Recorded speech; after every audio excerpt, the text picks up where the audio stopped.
నేను టౌన్‌లో ఒకరోజు హోటల్‌లో నుంచి బయటికొచ్చాను ఈవినింగ్ టైమ్స్.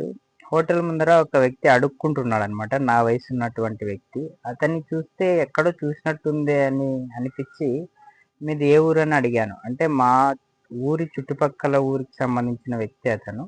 ఊరి పేరు చెప్తే, నేను చిన్నప్పటి నుంచి చూశాను గదా! ఇతన్ని. ఇక్కడెందుకు అడుక్కుంటా ఉన్నాడని అడిగితే, నేను ఇలా ఇక్కడ పనికొచ్చాను. ఇక్కడ వాళ్ళింకా డబ్బులివ్వలేదు. నాకు తినడానికి ఇప్పుడు లేక ఇలా అడుగుతా ఉన్నాను. ఎవరైనా ఇస్తారేమో అనంటే, నేను రూ. 100 ఇచ్చాను. కాకపోతే మెయిన్ రీజన్ ఏమంటే, అతను మద్యానికి బానిసైపోయి ఉన్న ఊర్లలో అప్పులు జేసింటారు. అక్కడ ఎలా తాగడానికి ఇంకా డబ్బులు లేక, పనులు చేయలేక టౌన్‌లోకొచ్చి ఇలా అడుక్కొని డ్రింక్ చేసి ఎక్కడంటే అక్కడ బస్ స్టాండ్‌లలో పడుకుంటూ ఉంటారు.